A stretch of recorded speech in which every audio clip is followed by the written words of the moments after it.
seats. George, you have to take your seat too.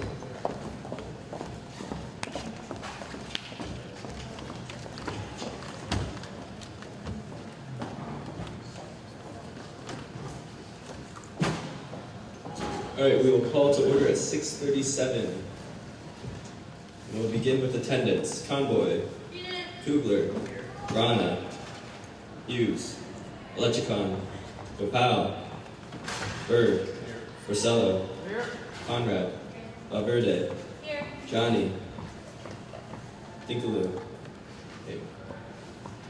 Ali, Alperan, Beatty, Burr, Carr, Caruso, Chow, Pignato, Gangavelli, Goebel, Julian, Karras, Kennedy, Kundu, Langer, Lanza, Lavoie, Lemoyne, Michael, Murray, Nazir, Norris, Oje, Parker, Puglisi, Romanov, Siddiqui, Sponzo, Sullivan, Surwitz, Wang, Bayanyima.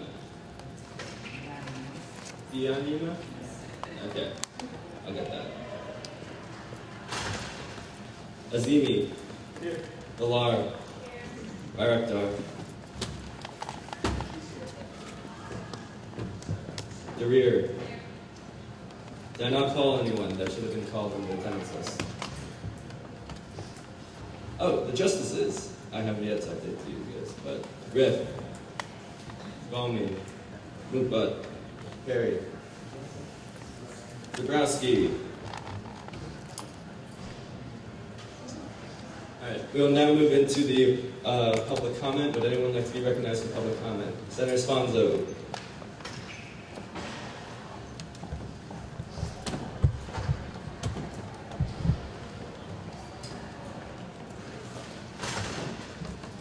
I don't know. Hi everyone, I see we have a lot of people in the back, so for those of you who don't know me, I'm Stephanie Sponzo. I am the Senator representing the Command Residence Hall. I wanted to introduce a very special guest that we have today. His name is Alan Calandro. He was recently hired by UConn, and his official title is Senior Advisor and Special Project Manager. He also happens to be the father of my best friend and roommate. So I just wanted to give him a chance to introduce himself to you guys, his role here at UConn, the role he has with the finances of our school, and give you the opportunity to ask any questions you might have of him. I think this is a really great opportunity for us to be able to put a face to a name and get to meet one of the members of our administration and faculty. So if you come up.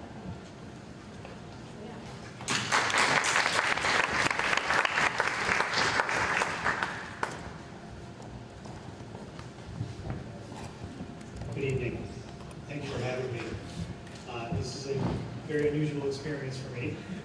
So having my daughter here, Caroline, and Steph, and I hope I don't lapse into juvenile antics at any point, because I do want to be professional. So I just want to give you a little sense of my background to basically orient you towards questions that you may want to ask or information you may want to learn about. I have been working at UConn now for about 5 weeks, not very long. I work in the Executive Vice President for Administration and the Chief Financial Officer office, which is a long, there's a history as to how that got to be so long, but essentially he's on the operating and financial side, which is separate from the academic side where the faculty and research sections are. So prior to my working at UConn, I'm essentially, I help him do his job essentially and try to work on streamlining things to make them more efficient at UConn, and also to work on special projects for some of the real estate development items that are on the agenda for the university. Prior to being at UConn, and this may be helpful for you to know in case you want to ask questions about the state budget process. I was the director of the Fiscal Analysis Office at the legislature, which is a nonpartisan budget office, which means I work for the Democrats and the Republicans, and I work for the House and the Senate. So it's nice. I work essentially in the background, and so it's kind of nice to actually be speaking to the Senate instead of having the Senate calling me, telling me what to do. So I've been there for about 25 years. I was a business manager before that. I did not prepare any type of presentation, so I wanted to just kind of direct, give you some sense of the background, and then take some questions and hopefully answer some questions as to what you think about the university or where you think things are going, or if you had any questions about the state budget process and where that's headed. So feel free to raise your hand. Senator Byrd. How closely do you work with the government relations office? Pretty closely. Certainly I worked with them very often when I was at the legislature. And I also work with them now, probably not quite as often as I used to, but pretty often. Any other questions? Chairperson Prasad. Can you just talk about, obviously we face a budget deficit in UConn for what the state gave us last year. Can you talk about future trends and what you think is going to happen in the next few state budget rounds, or just based on your experience in both sectors? Yeah, not very good news there. That was Carolina. That's a very big topic, and I could go on at length about that, but essentially, the way the budget looks on the state level is not good, and it does not look good in the definitely for the next couple of years. And the big question facing the state budget and basically facing state revenues, there's two sides, obviously, the revenue and the spending side. The expenditures keep growing, the fixed costs of the budget are locked in place and get larger and larger every year, and nobody can do anything about them. And the discretionary spending gets smaller and smaller because the revenue is not there to pay for it. The problem with the revenue side is that the past spikes that we used to see in revenue, and we used to see 8%, 9% during good years in total revenue, we don't see that anymore. So instead of having revenue spikes that could be carried over and used for the bad years, even though that was never done to the extent that it should have been done, we're facing some real big problems coming up. And the big question is, how badly will government be restructured to accommodate the lack of revenue, assuming taxes do not continually get raised to bring in revenue? As a side note, the taxes have been getting raised, but they have not been bringing in the revenue that everybody thought. So it's going to be a major challenge for UConn. We get our funding through the block grant. It's about $240 million. Overall, UConn has done pretty well. There's been pretty good support in state government, or at least in the state legislature and the governor's office for UConn. But when push comes to shove and it becomes a question of whether or not we're going to fund human services programs and safety net programs versus discretionary funding for UConn, that could be a major problem. Senator Sponsor. So, how does this affect UConn directly? What steps is UConn taking to deal with this? Where it has to be made, and how will it affect students? Great question. I'm not fully up to speed on all of that yet. I do know that there is planning in place now to deal with the next round of budget cuts. And so there are basically two types of budget cuts that the university can experience, and that is prospectively. So for instance, this year we're in the middle of the budget year. Our fiscal year runs from July 1 to June 30. So we're in the middle of the fiscal year now. And the state has opened up a budget shortfall, and that means money that was going to come to the university and to other state agencies is being cut back. And so the expectation for receiving money has been changed, and we're going to get less money this year than we thought. And in addition, there will almost definitely be a special session coming up in November or December, and further cuts will be made across the board. I can't say across the board because I don't know exactly where the cuts, nobody knows where the cuts are going to come from, but it's likely that UConn could be one of the areas that will be cut. The second area would be for next fiscal year 17. The state has a biennial budget for this year and for next year, so we already have a budget in place for next year. But given the way revenues are going, there is almost routinely adjustments that are made to the second year of the biennial budget, even though we have a budget in place. So that will likely see reductions also. It could come from either not enough revenue being available, or it could be that there's a desire to move money to other areas that are deemed to be more in need than UConn is. So even though it's a 2-year budget, you're not locked in for your second year. It's pretty much, it's almost like a second budget process every year. Are there any other questions? One more quick one. Chairperson Casella? Can you just talk about like the most interesting real estate kind of development project? You said you were working on that as well. Is there any like cool new project or work that is in the pipeline that'll be cool for students? Sure. I think, you know, there's a whole bunch of building going on that is through the architectural and engineering department, and I think those are mostly just the buildings on campus. The ones that I've been exposed to have been the basically 3 things. The Hartford and West Hartford move, the Stanford dorm building, and the potential development of a hotel in this area. Nathan Hale was, if you may know, it was bought by UConn over the summer, and it has 50% students now. It's going to be moved over to a full dormitory at some point, that point being when another hotel opens up. Here's one of the things that I definitely do know. The university is looking to have a private developer develop a hotel somewhere in the area, potentially on UConn land. That's not given. It depends on what the developer sees as far as the business model goes. But UConn does not want to be part of any kind of business deal. We will try to help them. That's one of my jobs, is to try to help provide information to potential developers so they can come in and try to get a sense of how many students we have, what the demand for hotel rooms is from the student community and families, and try to help them develop, but not just provide them with information and feedback, and make sure that a quality hotel is developed, as opposed to something that would turn out to be a void in 5 to 10 years. Are there any other questions? All right, seeing none, we will move on. Thank you for coming.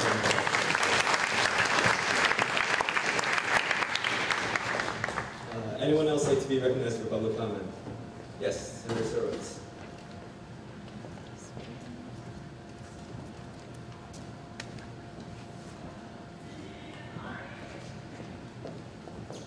Hi guys, I'm Senator Sorowitz. I'm one of the commuter senators, and I'm also president of the Veteran Student Organization. And I just want to invite everyone to participate in our annual care package drive. It's our 3rd annual care package drive. The proceeds, like all the stuff we collect, goes to Homes for the Brave, and it's called South Parking Inn. They're homeless shelters in Hartford and Bridgeport. And last year we got over 5,400 items donated, so we're hoping to get even more this year. We kind of do it as a competitive thing, and if you want to put together a team or anything like that, it's your kind of generic stuff, hygiene items, household supplies, non-perishable foods, and unopened or unused clothing. So we sent something out in the Daily Digest on the 21st, and there'll be another thing that goes out on the 30th. So if anyone's interested, or even if you're not part of a group and you want to donate as an individual, any participation would be gladly appreciated. Thanks, guys. Right, thank you, Senator Sorowitz. Anyone else like to be recognized for public comment? Seeing none, we'll now move into approval of the minutes. By unanimous consent, can we table these to the next meeting? We noticed some formatting issues. We're still trying to iron out the steps of getting the minutes approved. So by unanimous consent, can we move them, table them for the next Senate? All right, so ordered.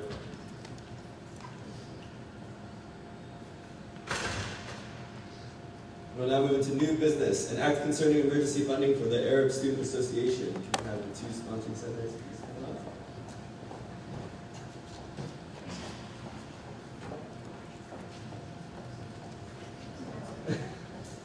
You came prepared.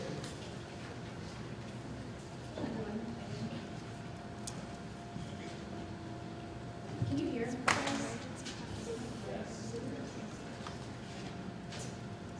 An act concerning funding for the Arab Student Association. Whereas the undergraduate student government is charged with improving the quality of student initiatives through funding. Whereas the purpose of ASA is to explore the historical, artistic, and intellectual aspects of Arabic culture.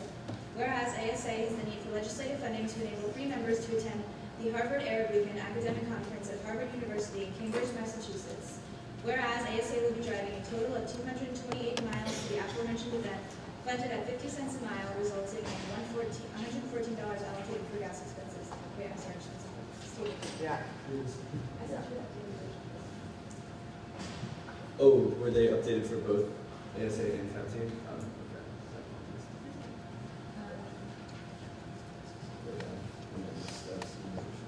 Sorry, guys, what's that? That's the CAP team.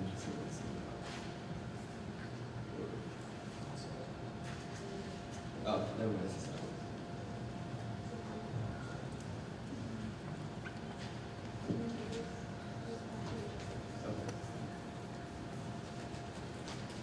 I'd like to entertain a motion to table this so we can sort out I'm just going to double check that it says the document. Is there a motion? Surwitz, second. Burr. Are there any questions? Any debate? All those in favor of tabling this to the end of new business, please signify by saying aye. Aye. All those opposed? Any abstentions? Table. We'll now move into an act concerning emergency funding for men's club volleyball.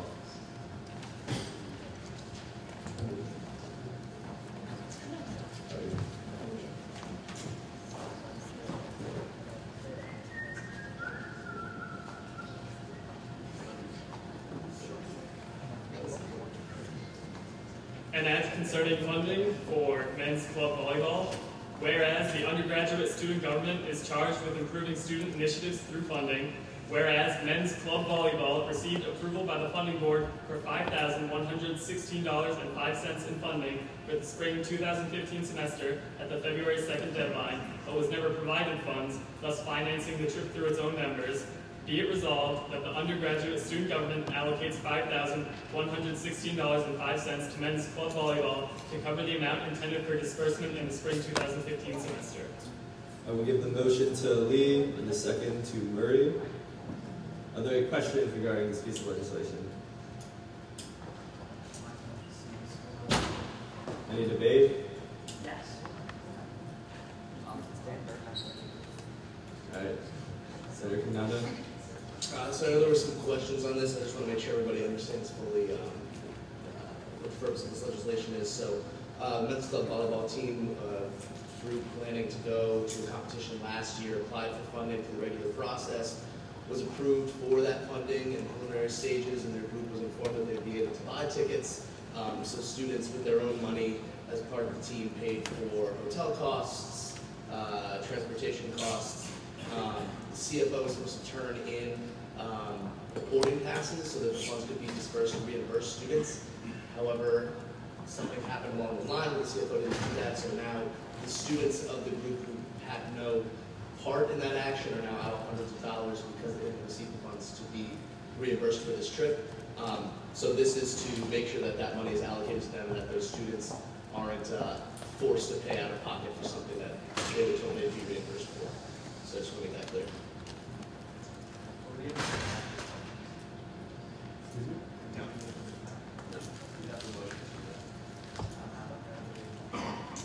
Could you turn it into something of debate? Is it a point of information where you're... Okay. Comptroller Ron. All right. Since we can't really ask a question about it, I highly encourage someone to try and get us to shed a little bit more color on where this process dropped off in regards to this organization receiving funding. If they had a February 2nd deadline, that means that their budget was approved in fall 14, and in spring 15, then they had their disbursement request approved. So then, one of my questions is that, I mean, not one of my questions and concerns is that we need documentation proving that these students went actually on this trip, at least in regards to flight costs, which require us to have the boarding passes, as well as any other receipts and documentation to prove that these students actually went. And I guess maybe funding board will probably ever shed color on whether or not those documents were provided. But the one thing that I'm slightly hesitant about in regards to this legislation is the fact that this may be right on the line of retroactive or not, in regards to whether or not this funding was, whether or not these students spent the money without having clear, explicit consent from the funding board chair saying that they were approved for this to be done as a reimbursement. So I'm not sure if that information has been provided, but I don't know, just given even the shortness of this legislation itself, I feel like there should be a little bit more background in regards to the process and why there was a drop-off between a previous semester that we're talking about versus a current semester that we're in right now.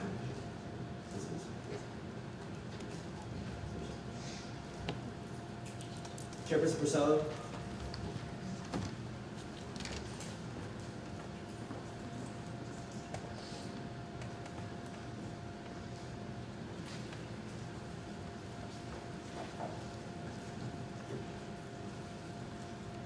Hey guys, so this group actually, they do have all the documentation. They have everything.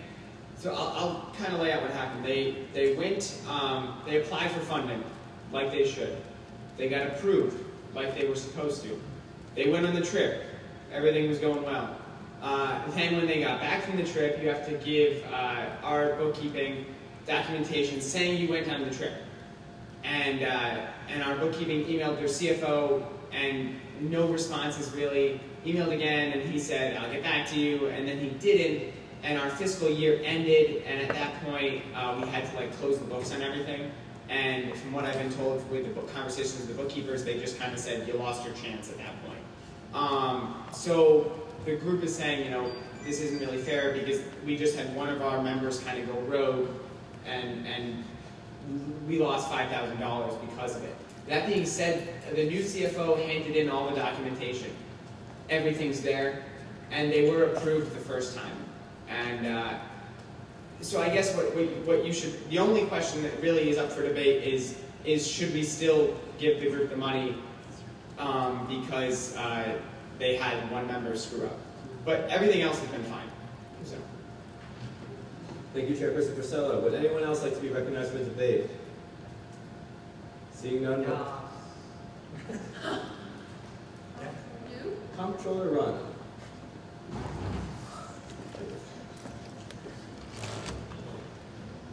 I would highly encourage someone, whether you are for or against this legislation, to give some input outside of just the funding board chair, comptroller, and the individual that presented this legislation. Thank you, Chair. Comptroller Rana. Yes, Senator Lemoyne.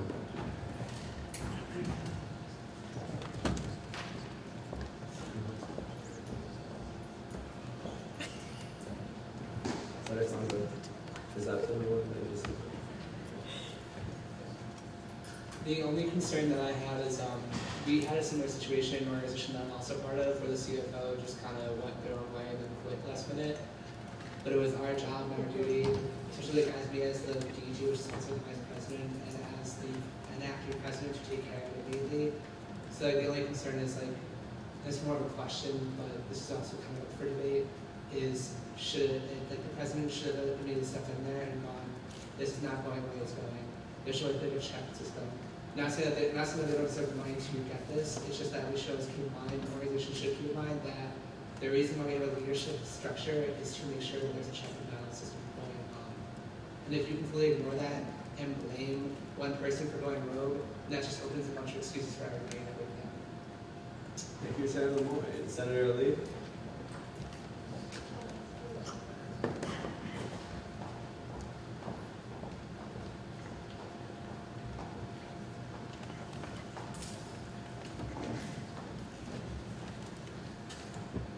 Okay, so it's my understanding that the group did not know their CFO wasn't doing the job. It's different if he had quit or if they had quit and it was known, but it was something that was going on through email, they weren't aware of it. And so in this situation, it wasn't really their opportunity to check and balance that.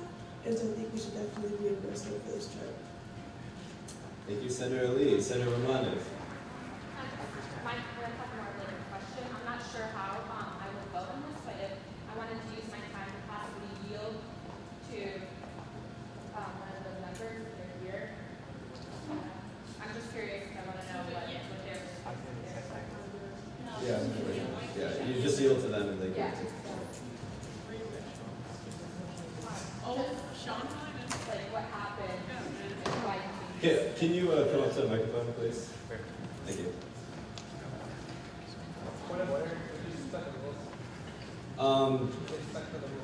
No, it's a senator yield. It was all with the rules. They're allowed to yield to whoever they want as long as I recognize them, and I did.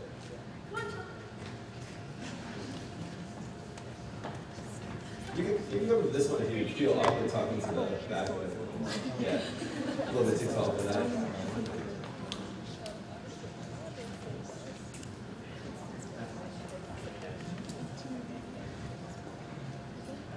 Hello. So I think Bennett and Stephen did probably the best job of explaining the entire situation as I would explain it.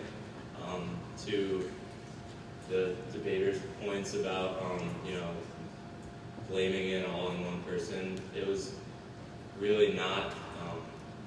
We have a whole new e-board this year, and coming in, this year we were completely unaware of the goings on of this process from last semester.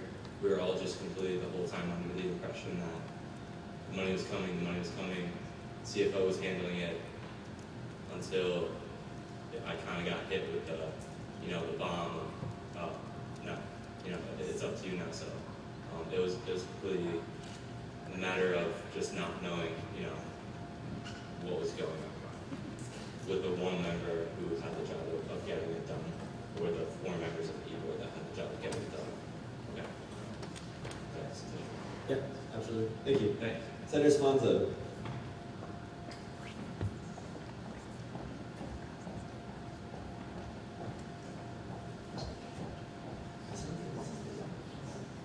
Hi guys, so while I can see both sides to this argument, I think it's important to keep in mind that at the end of the day, it really is USG's responsibility to inform student groups and to educate student groups about this process and their responsibilities in this process. So if this group felt that they didn't know, well, I understand the resources are out there. They can be very difficult to find at times.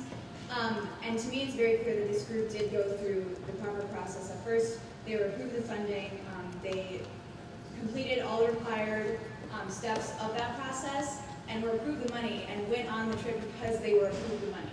So looking at it from a student's perspective, if I were a student and I were told you can go on this trip, you're going to get the money, and then now to be told it's actually going to be coming out of your own pocket, I would be extremely frustrated. Our job is to advocate for students. We look at it from the club's perspective. They were told they were going to have this money. I think they have a right to this money. They're taking the initiative now to come to us with this legislation. They've taken the initiative to be here today. They have great representation here today. I think we need to fight for the students, be on their side, fund them the money. Thank you, Senator Sponzo. Senator Lemoyne.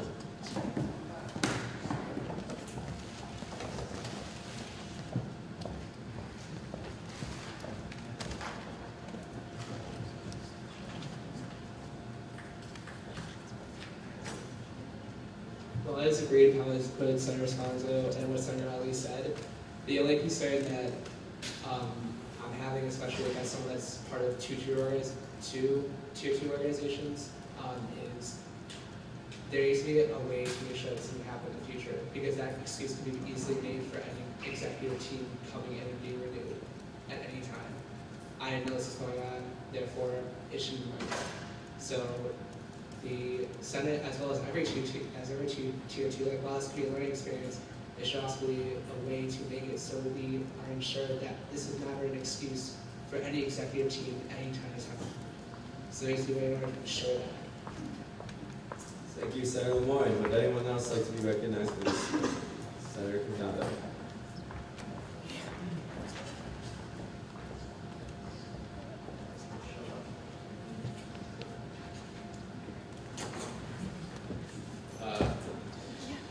Yeah, I just want to reiterate that no part of the intention of this legislation is to sort of avoid the idea that we shouldn't be able to hold CFOs accountable for responsibilities that they have being the CFO. I want to point out that the group has a new CFO and a whole new leadership board. And also that there's a huge difference between a CFO breaking the rules and then saying, hey, we'd like funding for an event coming up. We can easily say no to that if the CFO's not following our rules, not going through the funding process the way they should be. There's a difference between that and a group that's told, you're going to get the funding, go ahead, you can spend the money, and then being told down the line that they're not going to get the money. So when these students have already paid hundreds of dollars a piece to a total of $5,000 out of pocket, I understand the desire to talk about holding CFOs accountable and making sure it doesn't happen again. At the end of the line, it's these students' money that's been spent already, that's out there, and that, by all intents and purposes, they should have received the money before this CFO from last year went rogue, and I'm all for looking for options to hold CFOs more accountable in the future. But for now, I think the best option to help the students is to pass the bill. Thank you, Senator Canado. Comptroller Ryan, would you like to? Anyone else like to be recognized for debate? Seeing none, we'll move into a vote concerning an act concerning emergency funding for the men's club volleyball. All those in favor, please signify by saying aye. Aye. All those opposed? Any abstentions? And clearly passes.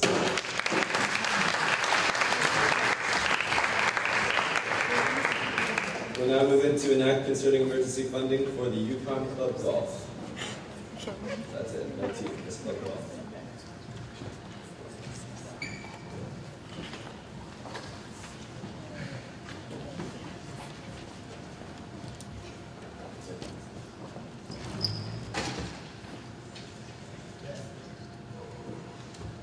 An act concerning emergency funding for Yukon Golf Club. Whereas the undergraduate student government is charged with improving the quality of student initiatives through funding. Whereas the Yukon Golf Club team qualified to participate in the NCCGA National Championship. Whereas the team did not proceed qualifying for the National Championship and thus did not apply for this funding through the regular funding process. Whereas the team is sending 8 members to the National Championship. Whereas there are registration fees associated with participating in the competition at a rate of $300 per player, totaling $2,400. I'll go in. That's the motion. Is that okay? Mm-hmm. Whereas because the championship spans over a 3-day period, the team is requesting lodging for 3 nights in 2 rooms at a rate of $110 per night per room, totaling $660. Whereas the lodging and registration are Category D requests and are thus subject to 75% funding. Therefore, be it resolved that the undergraduate student government allocates $2,295 to the Yukon Golf Club for the registration fees and lodging associated with the NCCGA National Championship. It's actually before.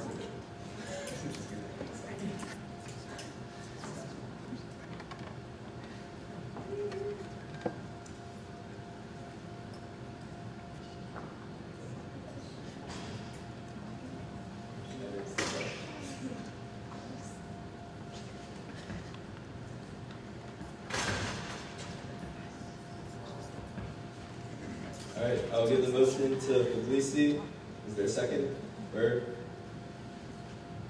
Are there any questions regarding this piece of legislation?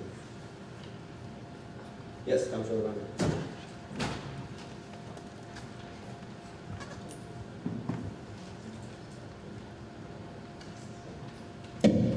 My first question is, when did this organization find out that they were eligible for their national championship? I'll yield to the representative of the golf club.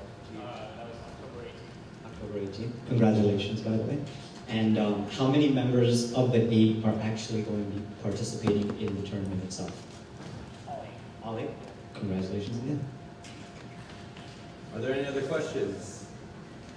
Seeing none, you guys. Would anyone like to be recognized for debate?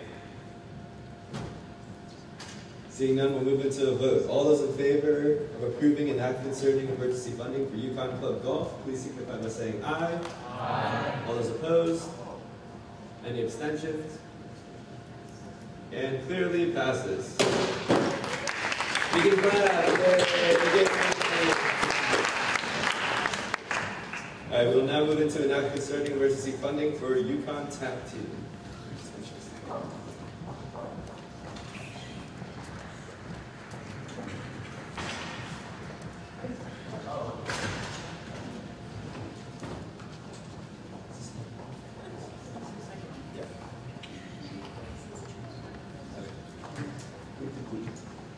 An act concerning emergency funding for Yukon Tap Team.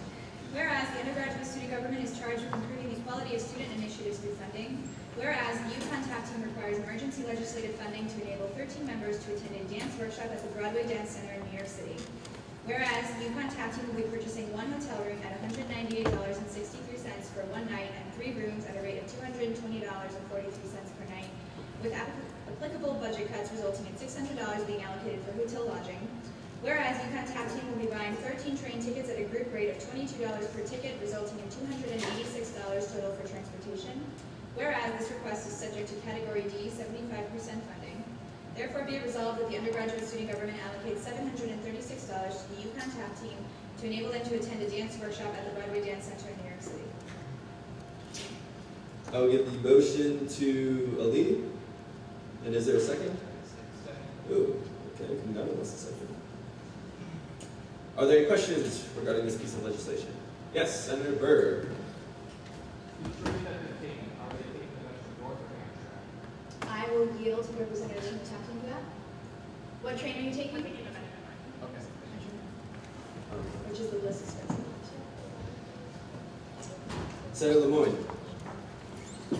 So, with the funding process, were they able to actually find funding, like when the deadline was small? No, they did not anticipate attending this event when the regular budget was going. That's small. Yes. So what caused them? I'm sorry? What caused them to want to do this? They expected to get constrained. Why? Well, I believe, I'll yield to you guys for that one. Well, we decided last night, Broadway Dance Can you stand up, please? Broadway Dance Center invited us to come for the master classes. They heard about us, so we were invited. It was like a last minute decision to go on the trip.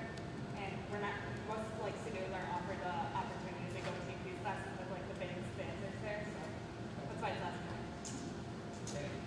Are there any other questions? Yes. Yes, Comptroller Rana.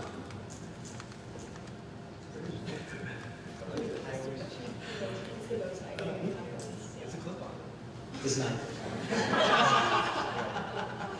My question is, would you be able to give us a breakdown of, like an itinerary of how much time is going to be spent for the workshop, how much will be done first for during travel, and how much of the time will be kind of leisure?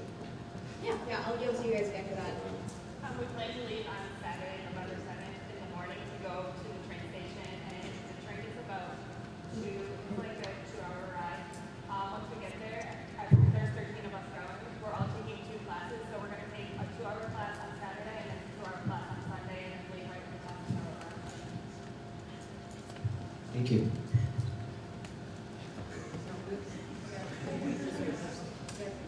Who's asking for this? Are there any other questions? Yes, Director Johnny. When was the team invited by the attendees? I'll yield. We were invited at the end of September.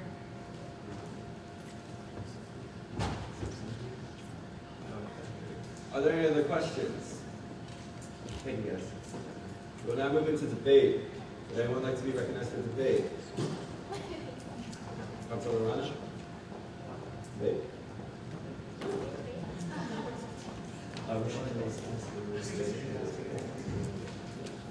All right, seeing none, we'll move into a vote. All those in favor of approving and not concerning emergency funding for UConn TAP team, please signify by saying aye. Aye. All those opposed? Any abstentions? And motion clearly passes.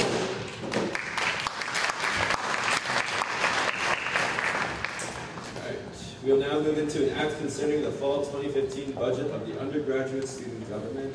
Comptroller Rana and Senator Cognado. Are we not missing UConn? Well, it was moved to the end of the business. You get, need to make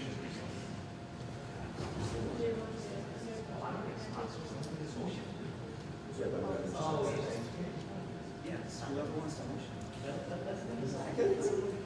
thought it'd be easier to have that together. It's fine. Oh, okay. Hop me down on that one. Thank you.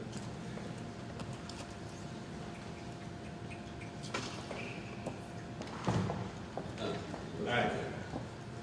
An act concerning the fall 2015 budget of the undergraduate student government. Whereas the undergraduate student government is charged with passing the budget each semester under its constitution. Whereas USG has the ability to update or amend the budget at a later date.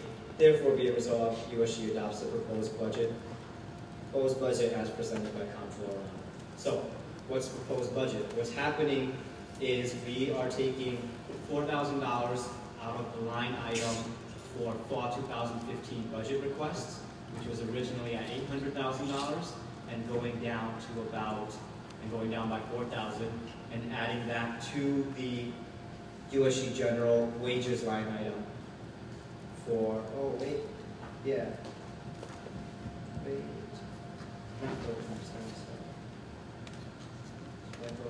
Okay, so this hasn't been presented yet, which is okay then.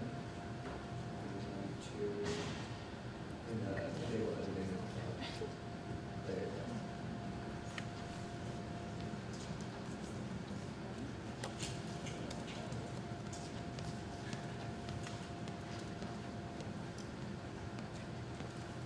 Not a big deal. I'm sorry. So, we're planning on hiring another 2 bookkeeping staffers that would be undergraduate students, which is why that number of 4,000 would be added to worker salaries. So the students are through the SOC, and that's how they get paid, so that's how the line items work. So basically why we need some more bookkeeping staff is with the ever-increasing number of student organizations asking for funding, we want to make sure that we stay on top of everything and ensure that these student groups get their funding in a timely manner, in the same manner with which that they're applying. If student groups are now being told to apply within 6 weeks, at least 6 weeks prior to their actual event, then we would expect that 6 weeks from the day they apply, that they should have that funding or that money in their hands. The reason we need these staffers is to ensure that that does happen. The breakdown of that money is basically about, we're looking at them working, Stephen knew the number. How many hours? 10 hours a week at about 10 and a half? 2 workers, 10 hours. Yeah, 2 workers at about 10 hours each. So about 20 hours a week for about 10 weeks comes out to that. Don't quote me on those numbers, but kind of broken down into about 10 hours a week, 2 more staffers for 20 hours each week. And we're looking at probably around, we round it up to about $10 an hour for that wage. And their wage is probably usually has a max statement of wage more. So that's why that number is being put there. The reason that that number 4,000 came out of our fall 2015 budget is because student organizations have already started rescinding those numbers. We're looking at, according to the funding board chair, at minimum about $25,000 being rescinded in the near, 25,000 has been, right? We haven't even done it. Yeah, $25,000 in regards to how much we would have dispersed to student organizations hadn't even been requested. So that's why that money is okay for us to be able to pull from that line item into the other one. So it's a really simple change for us to be able to hire those staffers as soon as possible, but it's a budget change which must be approved by our Senate body. All right, I will give the motion to Cognado. Is there a second? Oh boy. Are there any questions regarding this piece of legislation? Senator Lemoyne. How do you expect the 2 people that are going to be undergraduates to? Do you select them or just like the full-time staff select them? So what happens is that we put the posting online in the same areas that we have all other where you have all the other student worker. I'm not too familiar with the student worker part of it. But yeah. Do I want me to? Yeah, sure. So the way that works is, like Parth was saying, we post it on the website where the student workers' job opportunities are listed. The students would have 2 weeks to apply. We would start interviews and then we would hire from that pool.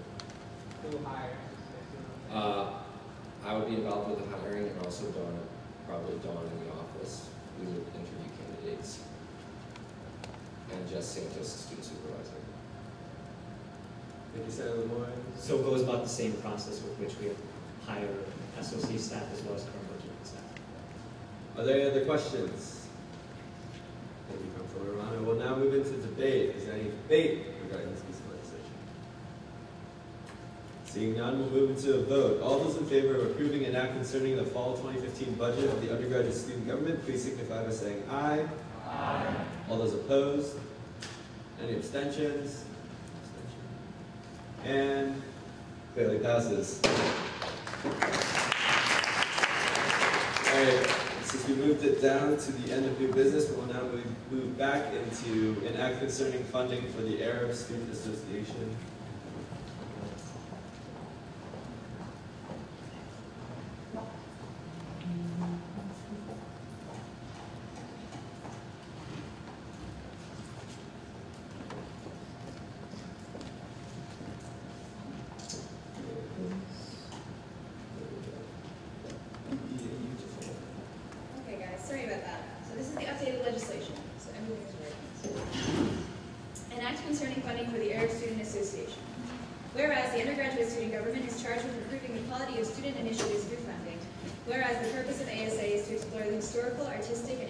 Aspects of Arabic culture. Whereas ASA has the need for legislative funding to enable 3 members to attend the Harvard Arab Weekend Academic Conference at Harvard University in Cambridge, Massachusetts. Whereas ASA will be driving a total of 195.6 miles to aforementioned event funded at 57.5 cents a mile, resulting in $112.47 allocated for gas expenses. Whereas there's a $95 registration fee applicable to all 3 attending members, resulting in $285 being allocated for registration fees. Whereas ASA will be spending a total of 4 nights at aforementioned event and hotel at the rate including cuts of $150 per night, resulting in $600 allocated for hotel expenses. Whereas all 3 ASA members will be using public subway transportation during their stay in Cambridge with tickets purchased at a rate of $19 each. Whereas the spend is subject to Category D, 75% funding. Therefore be it resolved that the undergraduate student government allocates $855.92 to the Arab Student Association to enable 3 members to attend Harvard Arab Weekend in Cambridge, Massachusetts. I'll give the motion to Lee. Is there a second? Lemoyne? Are there any questions regarding this piece of legislation? Yes, Senator Byrd. You mentioned they were driving up to Cambridge, so why can't they just take the car and drive to the events and take the subway? I actually am not sure I will yield to that. I imagine it could have something to do with parking fees, but yeah, so we're just looking for the hotel, and then there is no available parking around Cambridge area for at Harvard. We're actually hotels in Boston, the event in Cambridge. So it'll be a lot cheaper to buy the subway tickets rather than pay for parking at Cambridge. also add on to that by saying they're taking the subway because the event is 10 miles away from the hotel that they're staying in every day. So if there was questions. Any other questions? Director Johnny. Why wasn't this applied for the regular? I'll yield to you guys. We were invited on September 28th. So we just personal privilege. I said we were invited and knew about it on September 28th, so we didn't know about it before. Thank you. Are there any other questions? Yes, Senator Bayina. This is purely for questions, so after we move on to debate, you can debate your point or make a stance. Yes, Senator Lemoyne. Do you know this is like an annual conference, or? It is an annual conference, from what I understand, but they change the date every so and so. So if you really don't know, this is our first time here were invited up by the Harvard Parents Association. Thank you. Are there any other questions? Yes, Comptroller Rana. Why only three? Why only three members? Why only 3 members? Those were the 3 members that were interested in going from the club. Thank you. Are there any other questions? Senator Ignata. I was just looking at the map, and I just was wondering if funding board had approved this, and you could yield to it. Yeah, Stephen and I have been working together on this for a couple weeks now. Thank you, Chairperson Porcella. Are there any other questions? Thank you, guys. Thank you. Now move into debate. Is there any debate? Yeah. Yes. There's. You can come up here.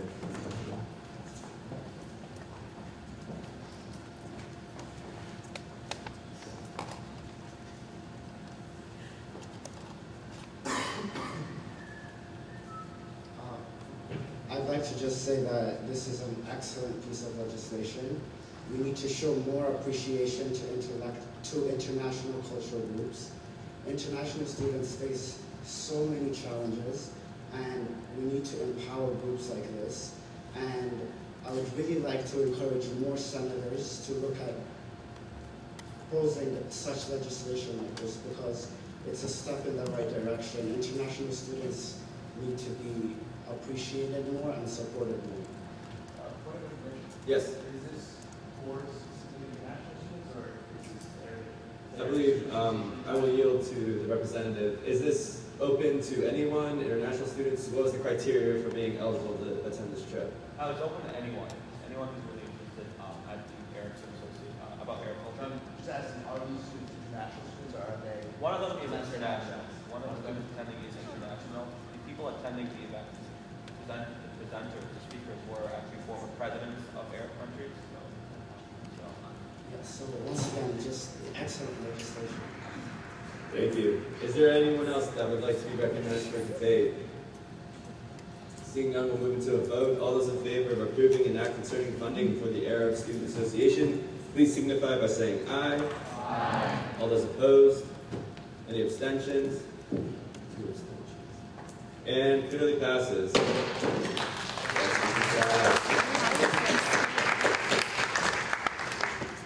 That brings an end to new business, and we'll now move into reports. First, President Conboy. First off, I'd like to apologize to the photographer. His name is Tyler, and I called him Tom for about 25 minutes. He didn't correct me. I don't think he's here anymore. I'll send him an email. First up, she actually just stepped out. She had to head out today, but because we hadn't got a chance to talk about meeting time beforehand. Nasmin Nahar is from ASAC. She reached out to me about a week ago, and we met up and we talked about initiatives she had coming into USG, and she's really excited to be a part of us. She sat on the Pan-Asian Council with myself and George last year. She was recommended highly by Angela Rolla, the director of the center, and I'm really excited. So I'd like to nominate Nasmin Nahar to Senate as the ASAC ex officio. Does the nominee accept the position? Yeah, I accept. Are there questions for the nominee? Any debate? Seeing none, we'll move into a vote to approve the nomination of Nasmin Nahar to the ASAC ex officio seat. Oh, no, thank you. That's good, actually. Asian American Cultural Center. Thank you, yeah. That's a good question, actually. We'll now move into a vote to approve this nomination. All those in favor, please signify by saying aye. Aye. All those opposed? Any abstentions? And approved.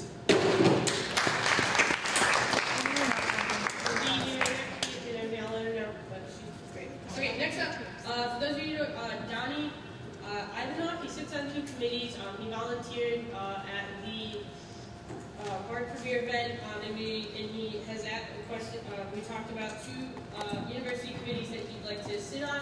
We still have 2 open seats on this committee, and he is not a senator, but he'd like to get more involved, so I think this is a great opportunity. He's really passionate. He asks fantastic questions. just to be even, so I can only imagine what he's going to bring. But I'd like to nominate him to the MTC on faculty standards and the MTC for scholastic standards. And his name is Nani Ivanov. And I can't get you these spellings that happen. It's only Ivan. So I'd like to nominate him and accept that on behalf. All right, so nominee, she accepts on his behalf. Are there any questions? Yes, Senator Byrd. Are there other students sitting in other seats on? Yep, so these are the committees that have 2 seats. So Okay, we'll so you can get a second seat. Any other questions? Seeing none, we'll move into debate. Any debate? Seeing none, we'll move into a vote. All those in favor of approving Donnie Ivanov to the aforementioned committees, please signify by saying aye. Aye. All those opposed? Any abstentions? And approved. All right, I have one. Sorry, let's try again. I have another. It's good. I'm glad we're getting appointments set. I have another, not necessarily appointment, but the formation of an ad hoc. And I'd like to, and you guys can correct me if I'm doing it. I know I'd like to form an ad hoc for global affairs. I didn't officially create it yet because we've been talking about it. And I'd like to appoint Matthew Bayanima and Cassandra Pugliese as co-chairs for the Global Affairs Committee. And it's to talk a little bit more about it. We're going to sit down more and really plan the strategy, but you know, in Bennett, we've been talking about with Becca, and she has been, the fee situation for election has not been solved, because that is up there, and we're waiting on a response from them, so we're going to keep checking in. I'm sorry, I mean, like, it's actually over there, it's student activities, it's not even I forget around this floor. So they're looking into it, because it also opened up the doors for, is the fee, who pays the fee, why do some students don't, why do some, and so that question is all that they're going to keep an eye out for, but the committee's also going to look at just general, why our relations with global students are so weak, what we can do to help them get better involved on campus. We're not just getting them involved with us, but also potentially other orgs that we help fund. Because we are this group that everyone can come to for support. So I think this committee is going to be awesome. We're going to have students outside of USG sitting on it from Global House. So yeah, so I'd like to appoint Matthew Bayanima and Cassandra Pugliese as co-chair for this committee. The nominees please stand. The nominees accept their positions, nominations. Are there any questions for either nominee? Seeing none, any debate? We'll move into a vote. All those in favor of approving Senator Bayanima and Senator Pugliese to the Global House Ad Hoc Committee, please signify by saying aye. Aye. All those opposed? Any abstentions? And approved.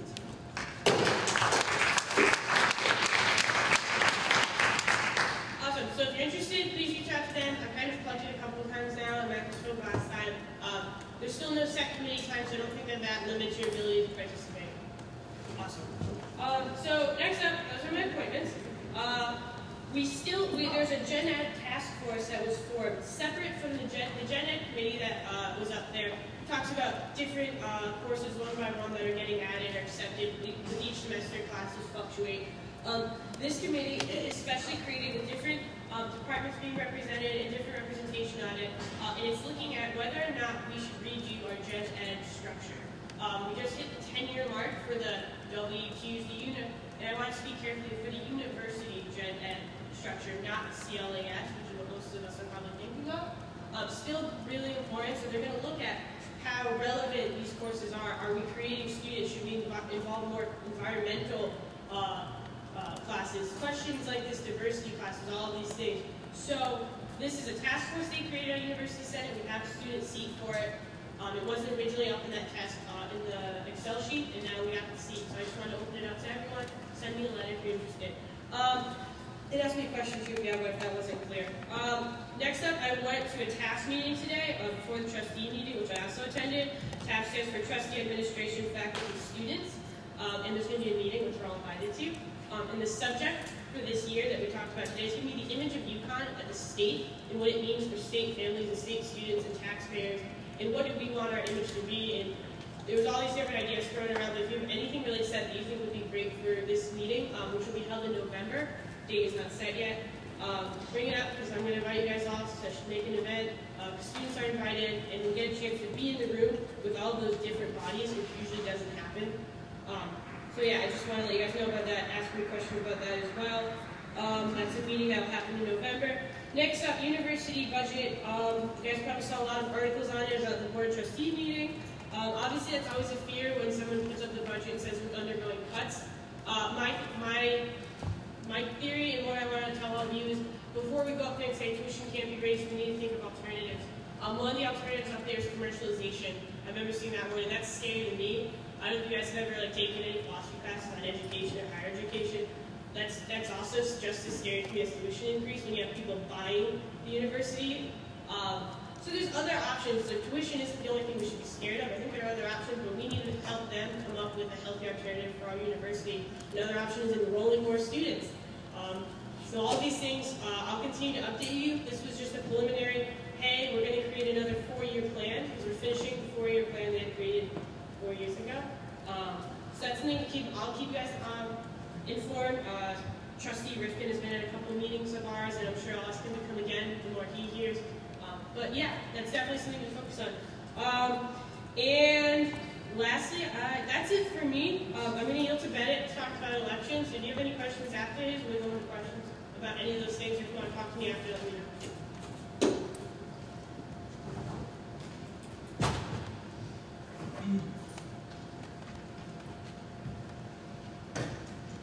Thanks, President Conboy. So I just want to go through and explain before I go through some of these that basically you guys will be voting to approve election materials and policies for our spring elections based on the agenda of the EOC. So the EOC is based on the people that I've been nominating since the beginning of the year. We get together every week on Thursday. We've been going through an agenda of ideas I came up with of ways, areas where we could think about changing things. We discuss those things and then vote on what we want to propose as EOC's agenda. Hopefully next week, I emailed Speaker Ng, hopefully we'll be having a caucus for you guys to hear more details on those election policies and to provide some feedback. I did want to give you guys sort of a rundown of where the EOC's agenda stands so far. So hopefully you can take some notes down or follow along with the bylaws. And talk about some of these issues amongst yourselves before we show up in caucus on Wednesday so that it's not craziness. But I'm going to go through most of those now. The last few the EOC hasn't gotten to yet. We'll have a meeting tomorrow to finish that. We're going to start with our first item, which is the digital collection of net IDs. So one of the issues that we saw in the fall semester and historically is that it's not easy to go through 30-something packets or 40-something packets or 50 or in the case of presidential and comptroller tickets, hundreds of written net IDs. What the EOC is proposing currently as an agenda is to require senators and president campaigns through their rosters to compile net IDs in an electronic form to increase the efficiency and ability of the EOC and the judiciary to check those amongst university records to make sure that those are paying undergraduate students. Next are a couple bylaw changes. So looking at bylaw 10, which looks at the EOC policies and powers and all that, we're looking to revise section 7 to say that members who serve on the EOC are ineligible to run indefinitely after serving on the EOC. Currently it says that they're only ineligible to serve during the semester that they're on the EOC, but seeing as they're changing election policy for the future, we think it should be clear that once you serve on the EOC, you can't run the student government elections. Bylaw 10, we're looking to also add section 12, which would give the EOC the clear right to release election packets at the start of the semester, even if they're still awaiting approval by the Senate, which is something that we did this year, which is important for the fall elections when there's a new EOC chairperson. Bylaw 13, which deals more directly with the election policies, section 3 is going to be revised to include zones. I encourage you all to think about the way that zones are distributed, with us seeing the upcoming demolition of CTC and the building of the STEM dorms. That's going to be, residential zones are going to be something we have to look at, and those are open to change in your suggestion about this next week. Bylaw 13, section 6, we're going to be looking to replace the written rules which say that in a runoff and a tie, we're supposed to have a parliamentary vote to break the tie, which we didn't do last year, but we didn't do this fall. With the direction of our advisor, we've had runoff elections. which is something we want to solidify in policy. Because even looking at the current policy, we agreed unanimously that we should be recognizing parliamentary votes. Moving on to item C is constitution changes and senator numbers. As you guys know, we officially reduced the residential senator count to 20 at our first meeting. In our discussions, we saw kind of a conflict between the bylaw requirements that say senator numbers should adjust on population based on the zones that we have and the number we have of 20. We don't really see any room for the numbers to fluctuate, so we're looking to increase that number. We've thrown around the idea of increasing it by 5, increasing it by 10, but the important thing to consider when you're coming up with a number is also how those extra senators are going to be distributed, because like was pointed out, we have an interesting sort of standard deviation there. There's North that has 1,400 constituents and 1 senator, and Mansfield Apartments, which also represents off-campus students, but only has around 300 beds and 1 senator. So looking to reconcile those differences is important. We're also, the EOC hasn't officially discussed this yet, but we're looking at the idea of introducing ex officio voting rights into the Constitution. Moving on to item D is write-in policy. There's currently a minimum 10 votes required to be eligible for a write-in candidate. This past fall, we saw a couple candidates who reached 7, 8, and 9 write-in votes and didn't get elected, so that was something I brought up as a concern. Some members were interested in increasing the requirement for write-in candidates, so we opted to take that off the table. So unless there's any senators that have strong views as far as affecting the write-in policy, that will remain the same. Moving into packet policy, we're looking at adjusting, you guys don't have the packet in front of you, I'm assuming, but there's a section 1, clause 5D, which vaguely says, and we're looking to make it more clear, that a candidate is the sole person responsible for the submission of materials. We're looking to make that more clear to make sure that it is the senator is the sole person responsible for collecting signatures as well. We want to protect that collection of signatures as a key way for senators to prove that they can outreach to their own constituents before they get on the ballot. Attendance at events, this isn't really concrete policy, but the EOC is recommending to have a list of events such as the Elector event being set up by the Women's Center on February 12th, to have things like that and campaign trainings listed clearly in the election packets. We think that's something that's important.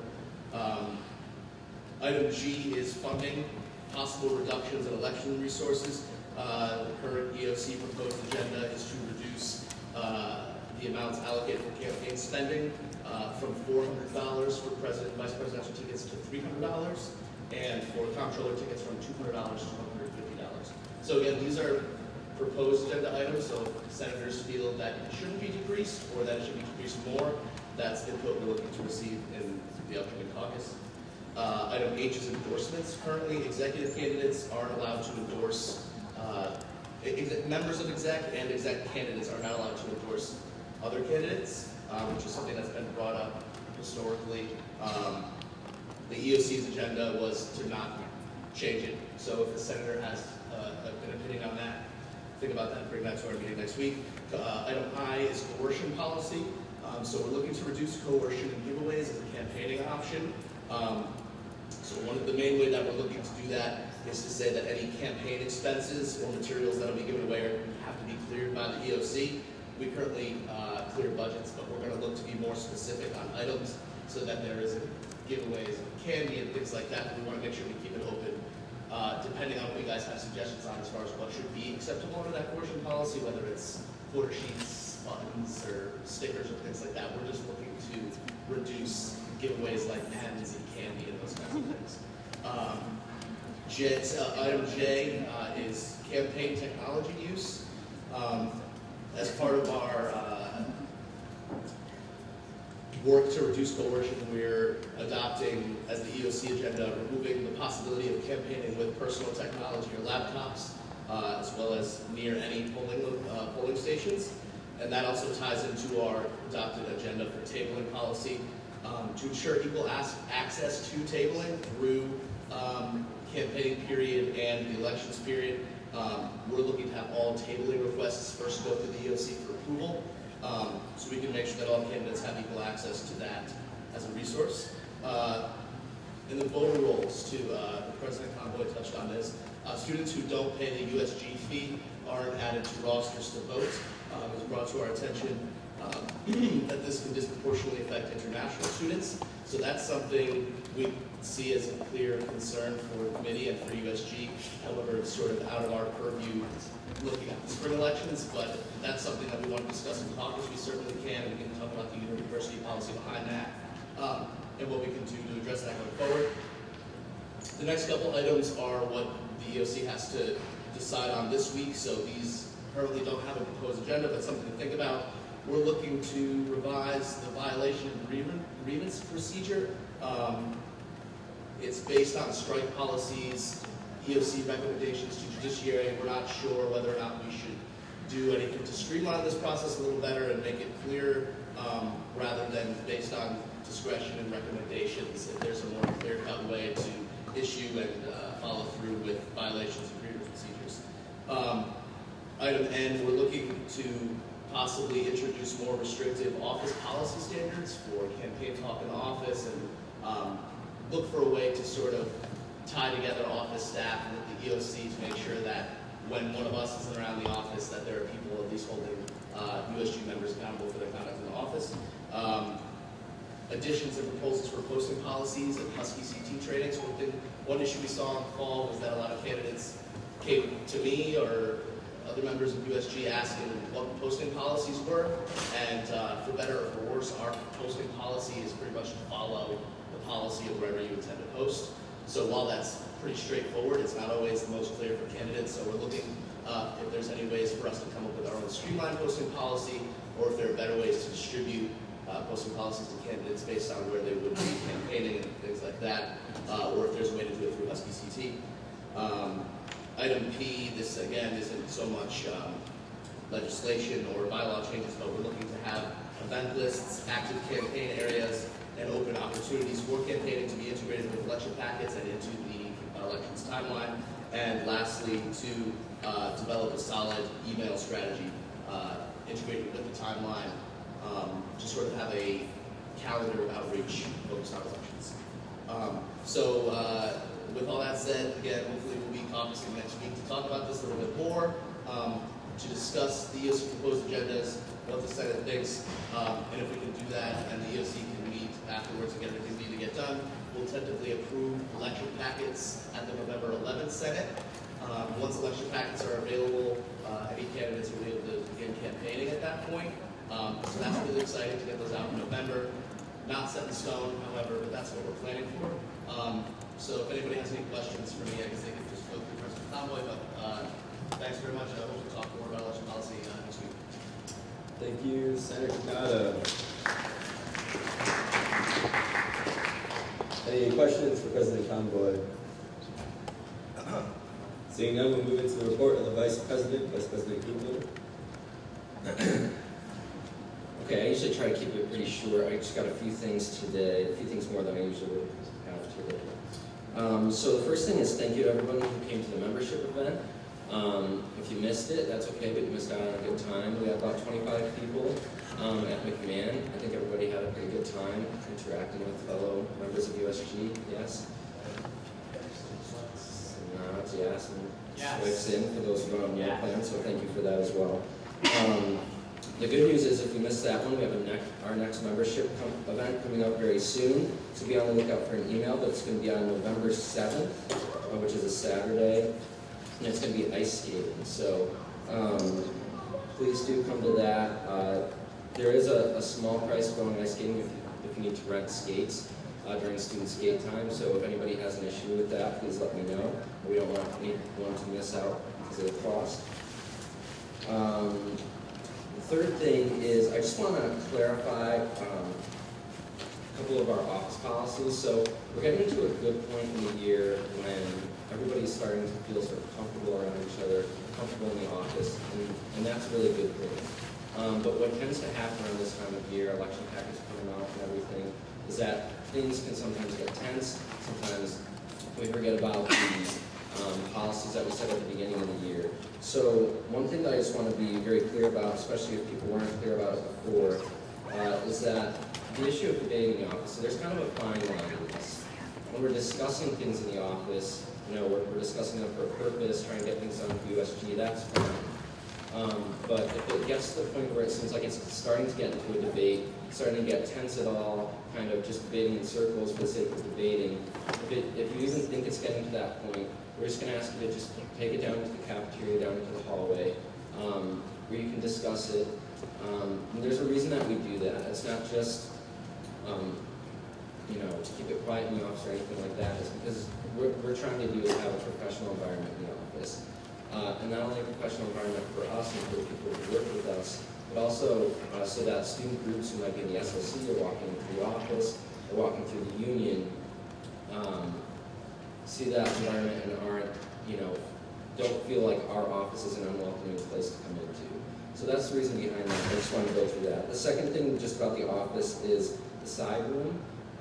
So we do have those cubbies in there for use, but just use them during the day. Try not to leave things there overnight or for extended periods of time, because what we're finding is the side room is starting to get a little messy because people are starting to keep their stuff there for extended periods of time. So Rachel and I just went and cleaned some of the stuff out of the cubbies. So if some of your stuff was in those cubbies, I'm saying cubbies, for a long period of time, it's now in our office. So please just come talk to us so you can get that stuff.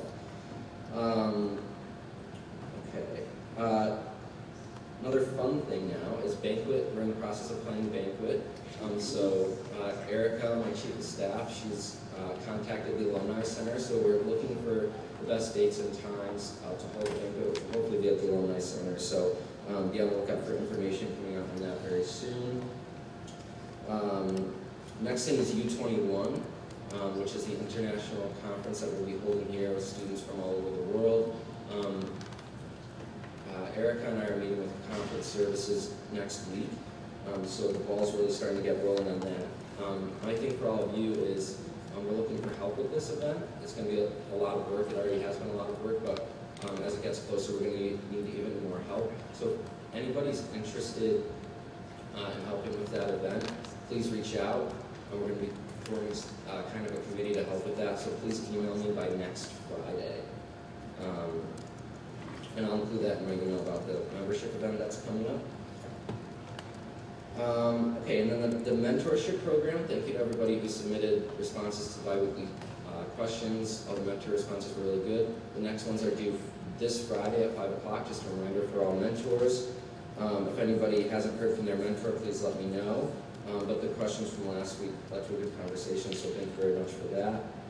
And then the last thing is just speaking about, as an organization, how if we have conflicts with other people, how we solve those conflicts, and doing that in a productive manner.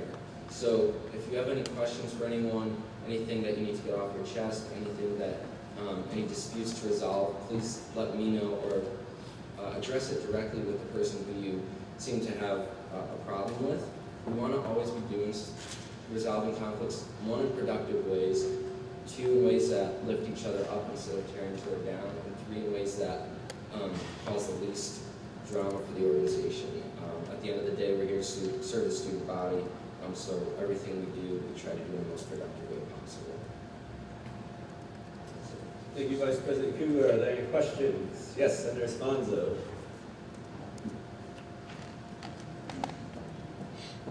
I have two questions. Is that okay? Absolutely. Okay. Question number one. Was there any research into having banquet at Avery Point campus at all? There's not been, but if you have a suggestion. I would like to suggest Avery Point campus. That's a long bus ride. It's like an hour and it is gorgeous. Have you guys ever seen Avery Point's campus? It was like 40 minutes to get to lunch. We can discuss this later, guys. It would be fun. Anyways, just a side note. Second question. So I know last year, one of my favorite things about USG was being able to come into the office and everyone was always talking about something like current event, politics. There are always really good conversations going on. So I'm just wondering, like, out of curiosity, where does that fall within the purview of debate? Like, if people want to talk about the presidential elections, and is that considered debate? Is that like allowed? I'm just wondering. Sure, so that's a good question. So when it comes to political things, it's kind of more tricky. So like I said, we want everybody to feel welcome regardless of their political views or anything like that. Discussions are one thing, debates are another. So, like yelling, right, once it gets tones. contentious, loud, anything like that. Now, this is kind of a judgment call, and I'm just asking everybody to kind of check themselves and use their best judgment with this. And sometimes, if somebody asks, like if Rachel or me or Erica or Allie or somebody says, hey, listen, or another member of the organization just says, hey, listen, I'm trying to get work done here, or it's getting a little too loud. I don't feel like this is a productive environment. Would you mind moving it down? So it's just use your discretion and try to be accommodating to other people so that they have a productive environment. Thank you. Thanks. Are there any other questions for Vice President Kugler? We'll now move into the report of the speaker.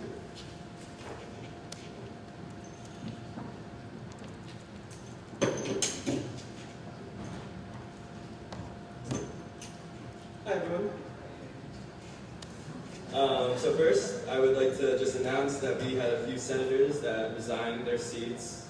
It's a little delayed because of a little, I want to say, drop in communication, but John Beatty, Samuel Julian, and Ahmed Nazir have all dropped their seats. It tends to happen that a few senators, this is why we need as an organization to better outline what the job is of being a senator, and time commitments and life commitments got in the way, and so they're unable to fulfill their roles, so they resigned. That's about it about that. Senator Karis and Michael will be meeting again after Senate, and they did their research, and we're going to discuss and try to move this dodgeball thing along.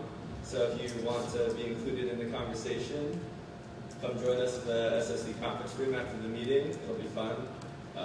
There are a lot of good points brought up, and we're thinking about making a USG dodgeball team in there, so if you're interested, you should probably come. Third, if you missed photos today, because I know some of you guys have class that run until 6 or 6:15, and you can run here afterwards, please email me or talk to me after Senate, so then we can arrange to have your headshot taken at a later time, so we can still get your picture up on the Senate website. Next, Bennett and Senator Cognado and President Convoy talked about caucus next week.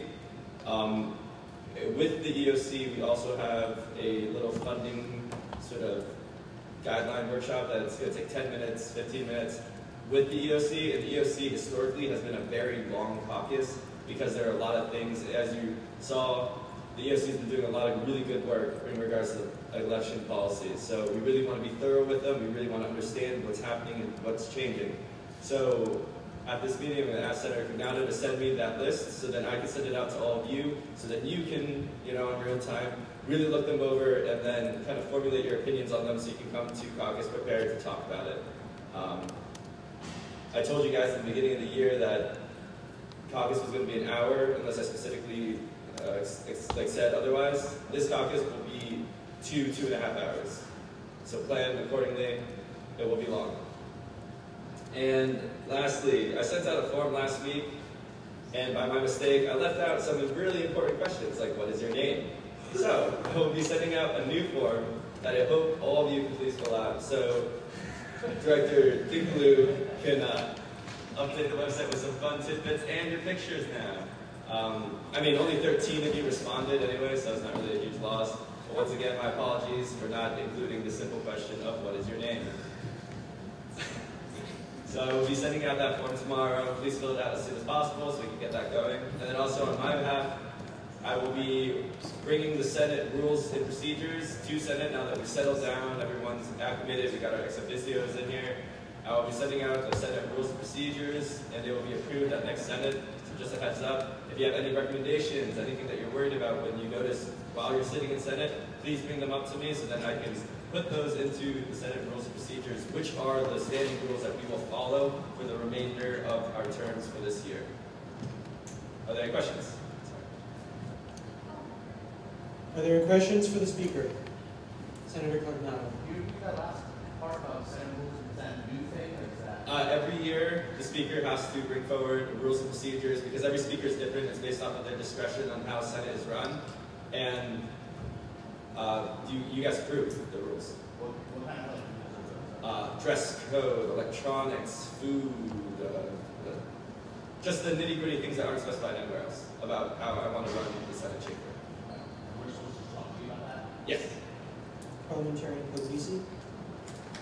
Have we looked into possibly switching where we have caucus, just because I know that it's like kind of an issue with seating, and then I'm somebody who has sweating issues, so that room is not really perfect for me. So I did contact the registrar, and they were not very receptive because of the amount of reservations that UConn's gone through. I think around the number of 9,000 is what they told me, and it's really hard to place people. And unlike this reservation where we have priority registration, the caucus meetings are just with a normal pool of applicants. But I will be going there tomorrow or Friday to discuss it with them. I have sweating problems too, so I completely understand. I bet a lot of us do. Yeah. Senator Sullivan. Are the Senate rules usually introduced this late in the semester? Is that like a normal thing? It just seems like semester's halfway over. It seems like rules will be introduced like the second. Yield to President Convoy. Sometimes they don't do it at all. Oh. It's one of those things where because it's not like a safety outline, it's kind of like sometimes just like this is what you're gonna do. And we had discussed this before. I don't make confident that this would be a good way to do it this year is an interaction versus just kind of saying it, but to make it clear. Because I know that was the one split from last year we had. So I don't actually think I've been in a Senate that has approved them. Chairperson Priscilla. What did we do last year to get priority for both caucus and Senate? we did it. We did it, and it was the luck of the draw. Really? Yes. But there is another option that, sorry, I forgot to mention, that Deputy Speaker Wedding has recommended. We can ask the cultural centers if every week, every time we have caucus, we can kind of like go from, they have large meeting rooms, and maybe we could ask them very politely if we could use them. It'd also be great to acclimate us with the cultural centers and where they are, so that is another option that we are exploring once I go to the registrars and get rejected. You know what? Have a good faith. Senator Lemoyne. Go to the sports center. Just make sure you there's like a event form you can fill out. So do that. So also then because our spaces are really well. Thank you. I will absolutely look into that. Are there any further questions for the speaker? Seeing none, we move into the report of the comptroller. Comptroller Rana.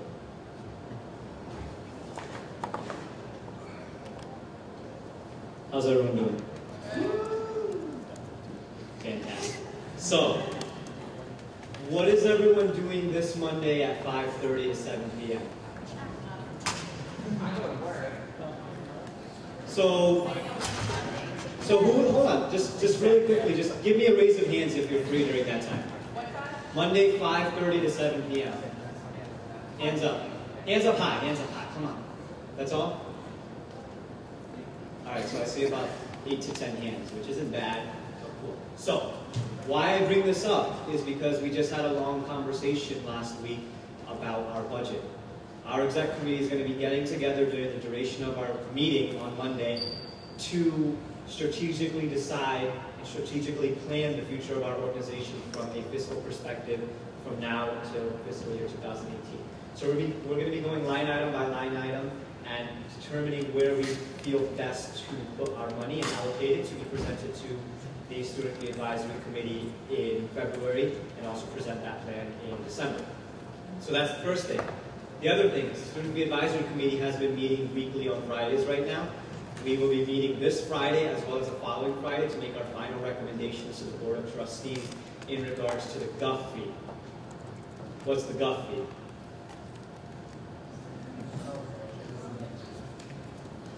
So the GUF fee is part of, yes, the GUF fee is a general university fee that every student pays. You pay this, you have a right over how much you pay for it in regards to the student activities fee for Tier 3 organizations. And you also have a say in regards to it for the GUF fee. So the general university fee is for a lot of different services we have on campus, whether it's student activities, whether it is athletics, whether it is counseling and mental health services, and our health services. So these are several different there are several different services that we have on this campus that are provided in there. And there is a percent increase that we're seeing over the course of from last year to this year. And it'll be SFAC's recommendation that will determine whether or not that percent increase will hold or not. And then it'll be determined afterwards what that dollar amount will be. So we're making those recommendations this Friday, the following Friday, in regards to how much that might increase by. So it's very important because that's going to directly affect how much you pay the following, not spring, but fall 16, fall 17, fall 18, fall 16. Yeah. So it's a big deal. So if anyone has any questions in regards to that, because this is your own money that's going to be spent to go to this university for longer, please reach out. Are there any questions for the comptroller? President Conboy. When SBAC meetings are set, would you be willing to post it on the student government page so that everyone knows? Because all of those meetings are public, so you can all comment. And I know last year they didn't have a lot of students come, so it'd be nice if we got some representatives there. Oh yeah. So there are public hearings. There are public hearings for every organization as well as general university service that have to present their budgets to SFAC, and those are all public, and they happen usually in this room or in 3:30, and those happen usually in the spring. So I'll keep you posted on that. As well as there's a sit-down Q&A available that happens in the late fall that you can also attend, which is also public, and we had 0 students come last year, and we jacked up prices, and the students were like, why are you jacking up prices? And they missed the chance to ask that question. Senator Carpino. As far as attending event on Monday and listening to the day on the budget, is there any opportunity for people to attend to have any input or to speak on that issue? Absolutely. I'm speaking for the president at this moment, but I'm assuming yes. Oh, yeah, so it's in discussion, so I'll give speakers to everyone, even just in like, yeah. Are there other questions? Yeah, I have a question. Yes, thank you. All right, so when you're increasing the money for some certain item, right, because the expense has gone up, is there an alternative to reduce the service, or do you have to meet that increased expense? Is this in regards to USG's money or in regards to the SFAC's operation? In regards to USG's money. So then can you just ask it one more time? Yeah. So All right. So I understand that you're saying some of these expenses go up, right? So you increase the cost, and then people are upset because they didn't know the cost was going to go up, and then they paid for it. Is there another alternative option? Do you have an option to reduce that program, or do you just say we're not going to fund it, and then they have to figure out what they're going to do? Sure. So just to make sure that I am getting this correctly, we get a fixed number, we get a fixed revenue each year from students that are attending this university. Right now, the student activity fee that USG is paid by students, students pay to USG is $45 a semester. So we're kind of on that fixed budget of around $740,000 to $750,000 that we get each year. And based off that, we have to determine how we're going to spend that money. Now, we're not going to see from a student activity perspective an increase unless the organization, the tier of the organization, asks or presents to the Student Fee Advisory Committee for a revenue increase. So we might say, hey, USG can't operate in its same manner right now if we're only getting $45. Then we're going to give SFAC a budget where we get $50 a semester from students and show how that's going to reflect in our budget and show how that's going to reflect in our programs itself. And just to make sure that I'm getting it from the Student Fee Advisory, from the SFAC perspective in regards to the Gulf fee, that number, each of those services also get their numbers, and those are usually for either programs or for services. And services is usually in regards to hiring more staff or hiring more full-time employees. So that now becomes a tricky question now. Are we willing to, as a committee, want to cut employment, or do we want to cut programs? Or do we want to maintain that same number and then have students have to pay that increased amount? So that's the kind of question that SFAC is asking.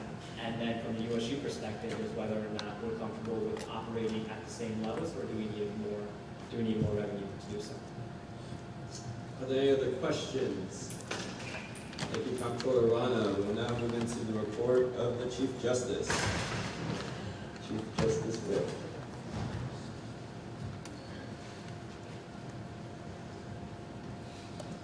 All right, on be honest, I wasn't planning on coming up here tonight, so I'll keep this brief. First off, I'd like you all to know that the judiciary will finally be holding meetings on a weekly basis, and they will run from Tuesdays from 4 o'clock to 5 o'clock in the SOC conference room. So if you'd like to attend, if you'd like to have any input on judicial review this year, we'd love to hear anything you have to offer. There's lots of stuff going on in the Constitution that we're looking at right now in terms of mixed up bylaws, that sort of thing, where there's a lot of things that aren't very clear. And that is one of our ambitions this year, to try to define things on a clear basis. On top of that, I will also be presenting my, which microphone am I speaking to? The left one. Yeah, all right, so if anybody couldn't hear me before, lucky you, but Colin mentioned that he's going to be presenting a list of guidelines for the Senate, this coming Senate. I will also be doing the same thing for the judiciary as laid out in the Constitution, which I'm all sure that you guys are aware is there, because you guys are great. Also, I wanted to say, you guys are all doing a fantastic job. I've been watching you from the corner of the room over there in a totally non-creepy way. And I gotta say, you guys are really a fantastic Senate. I've been here for, what, like a year and a half now, and definitely you guys are my favorite people. A little bit. Anyway, on top of that, Halloween is quickly approaching, so on behalf of the judiciary, we would love to I barely know how to work a calculator, but anyway. So have a happy Halloween. It's a great holiday, a great time to spend with family and loved ones, and let people know that you really care about them. Also, keep in mind, nobody discussed this, but if you're wearing a costume that's going to be very inappropriate, please don't post pictures of it, because that gets a lot of backlash. I know personally, anyway. Also, I really shouldn't have picked this. It's amazing they let me up here. If you have a need for safe drivers, remember that there is always venues to go about that. Please do not drink and drive. Of course, most of you are underage, so you won't be drinking anyway. But, you know, if something happens and you have a friend and, you know, whatever, don't drink and drive. Okay, that sounds good, right? Any questions? Yes.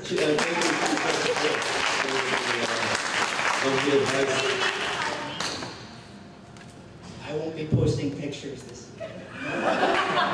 Are there any questions for Chief Justice Griff? Thank you, Chief Justice Griff. I should have asked for your notes before or something. We'll now move into the report of academic affairs. Chairperson Powell.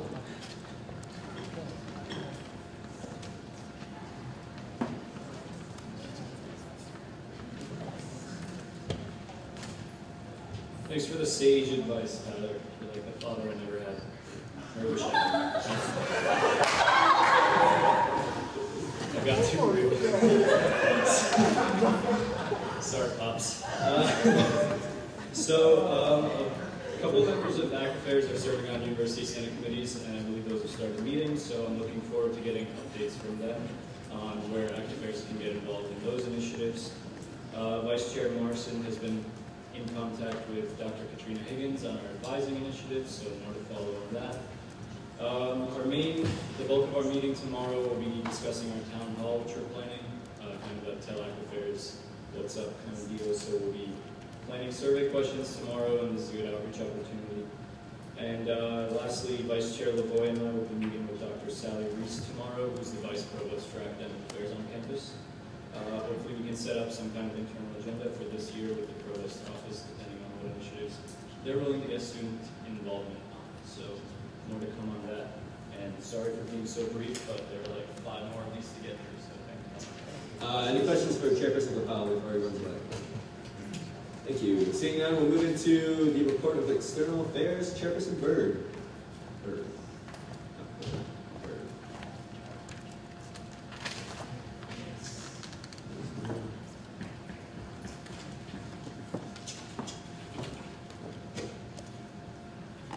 All right, a a movie night, our first movie night of the semester, probably the only one of the semester. It's set temporarily for December 4th indoors. Anything else? We're We're gonna do watching. it outside. Oh wait, watch Parliamentarian Lucy. As long as we can get the rights to the movie, we'll be watching Monsters University. So I hope you all come. It's going to be a great night. Second thing is we're doing an Election Day promotion table on Election Day, which is November 3rd. We're doing it from 10 to 4 on Fairfield Way to promote registered students to go vote in the Mansfield Community Center if they're registered in town. And if you're interested in spending an hour out there handing out quarter sheets and reminding students to vote, hit me up. Lastly, one issue that External Affairs is working on is the issue of the voter rolls in Mansfield. There's a rule in Mansfield that in order for a referendum to go through, you have to have 15% voter turnout. This means that even if everyone voted for a yes in a referendum for something, but only 14% of registered voters turned out, it wouldn't count. So this is a big issue in town, mostly because we have a lot of students registering and then not voting, or registering and then graduating and staying registered in Mansfield. So I met with the registrars of voters along with President Crooks' Deputy Chief of Staff and the Dean of Students, and we talked about ways we can fix the problem. One solution we came up with, which we're going to be pursuing, is asking students to unregister on the graduation checklist. We thought that was the most viable option that we could come up with in that room. If you guys, the reason I'm telling you is because if you guys were all smart in this room, if you guys have any other suggestions on how we can encourage or get the word out to students that they should be unregistering when they graduate, please let me know. We need a lot of suggestions because if the graduation checklist doesn't go through or we can't get it on the graduation checklist, we need other ways to do it because it's a really important issue. So if you have any ideas, please let me know. Thank you, Chairperson Byrd. Are there any questions? Thank you. We'll now move into the report of Funding Board. Chairperson Porcello.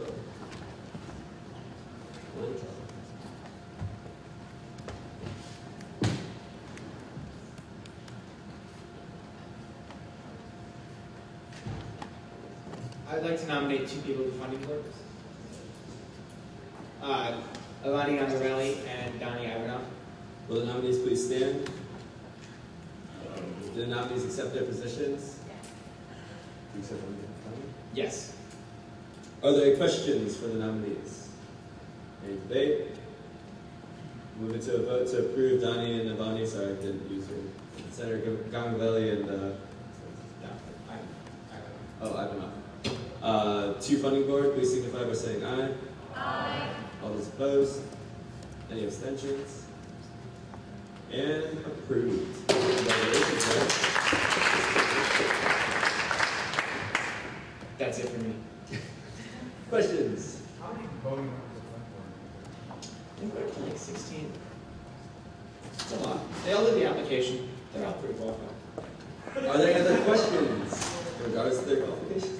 Senator Cagnata. Can you just give us a brief update on where Funding Board's at in relation to the budget amount and all that? Yes. Legislative funding is getting really close. I'll have to talk with Comptroller Rana before the next Senate. We're like 2,000 away. I made sure that we were below it for this Senate, but it's getting up there. And Funding Board budget went over $750,000. It was like $770,000, and it's just going to go down from there. We're just going to start taking money away from that. So we took some away tonight for the student workers, and if we have to reallocate, we can probably take it from there more, because more groups will rescind money when we fund them for something and then it just doesn't work out, and then boom, there's $5,000 because they ended up not going to Delaware on those plane tickets or something like that. Just find it. I don't know, it's an example, I'm sorry. Are there any questions? Yes, Senator Cagnata. So just on your estimate, can you give us any kind of number as to how much you think you'd be able to take from Funding Board to allocate to legislative funding? Do you have any kind of number? 15 to 20,000, potentially more if groups rescind now. The thing is, groups typically rescind later, so it depends when the rescission happens. Oftentimes, it'll just get rescinded in the winter break or next semester once bookkeeping realizes that it's not happening. So if a group is proactive and says an event isn't happening, we'd be able to know sooner rather than later. I don't know if that's going to happen, but I think based on the numbers that I had last time I checked, we were around 767. So I could conservatively say 15,000 would be fair. Are there any other questions? Thank you, Chairperson Porcello. We'll now move into the report of student development. Chairperson Valverde.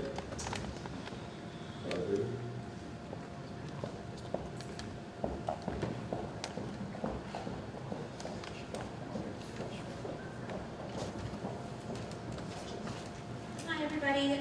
So I just want to apologize for not being at our last Senate. And I know that it was stated that Stephanie Spons was my vice chair, so I just wanted to say that again, and congrats to her. I also wanted to point out that Stephanie Gobel, she's the point person for the sexual assault full charts, so I think it's really great as a freshman that she'll be taking this on and continuing the work of Danielle Bergman. Thank you. So a few things I'd like to bring up. So we are, tackling our projects for the year, and I've brought them up before, so I don't feel the need to really explain all of them right now. But we will be meeting with the Office of Diversity and Equity, and we also will be meeting with the Office of Fraternity and Sorority Life, and also the Student and Alumni Association. So those will be meetings I'll be having coming up soon, and I'll talk about them at our next Senate. I also have some news about Title IX. So there's going to be a student advisory committee. So they'll be discussing key university Title IX projects and priorities, and they really want to hear everyone's feedback on that. So if you're interested in that, please just let myself know or President Convoy. Also, another thing, I know that some people might know about the We Are You video. It's kind of run through the Dean of Students. They work with students, and they've been making these videos kind of about how embracing differences and things like that. So I was asked to be in the next video, but also she told me to reach out to people because the next video is going to be a lot about groups of people. So if you're interested in being in this awesome video, also please let me know. And then lastly, we're looking for people to sit in the Pan-Asian Council meetings. So I know George sits in it currently right now, so we're just looking for one more person to join him. What are the times for Wednesdays? Wednesdays 4 to 5:30. So I know there's a lot going on there, but if you're interested in any of that stuff, please just let me know. Do you have any questions? Any questions for Chairperson Valverde? Thank you. We'll now move on to student services with Chairperson Convoy.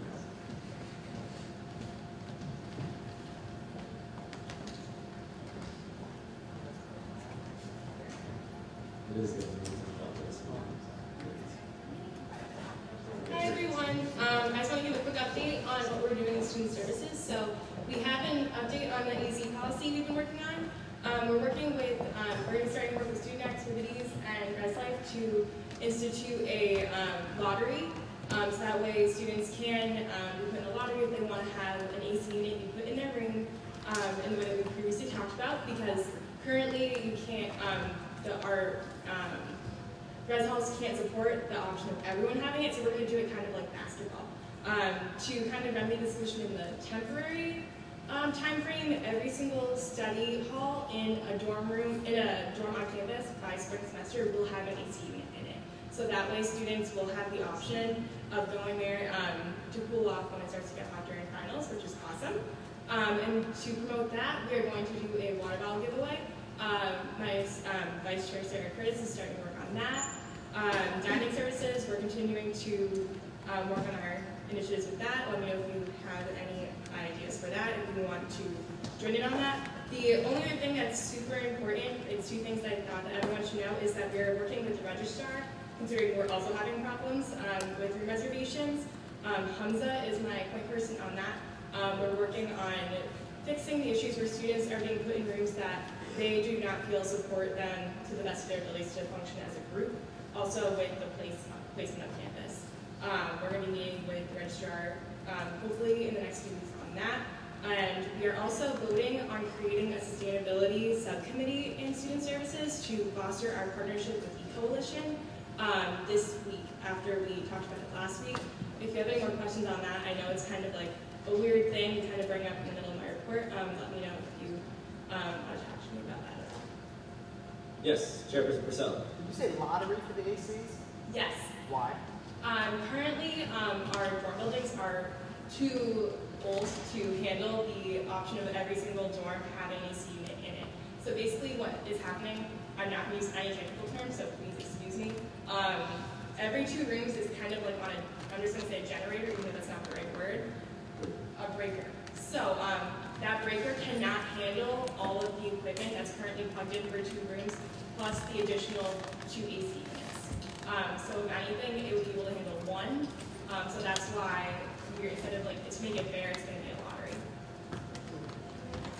lottery. Yes. What if 2 people next to each other win the lottery? We just talked about this last Wednesday with maintenance. We haven't been able to talk to student activities about it yet. All that information will be forthcoming.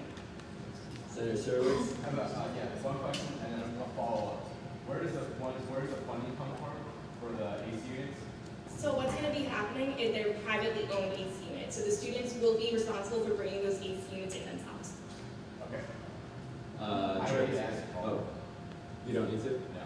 Okay. Chairperson Purcell? Seeing how the second market is, the secondary market is to like basketball tickets, will there be transferable AC lottery tickets? That's Okay, Stephen. Considering that we haven't even had our first meeting with student activities on this yet, I cannot tell you any logistics of how the lottery is going to work. Come to student services if you want more information. We're always welcoming new people. That'll make for an interesting air conditioning. Yes, Senator Canada. I'll do my best for that. Are there any other questions? Are there any other questions?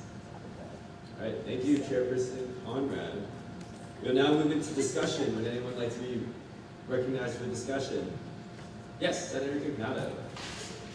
Ooh, the tear. That was a professional tear, man. Perforated. Oh, wow, that's fancy. Let me get one of those.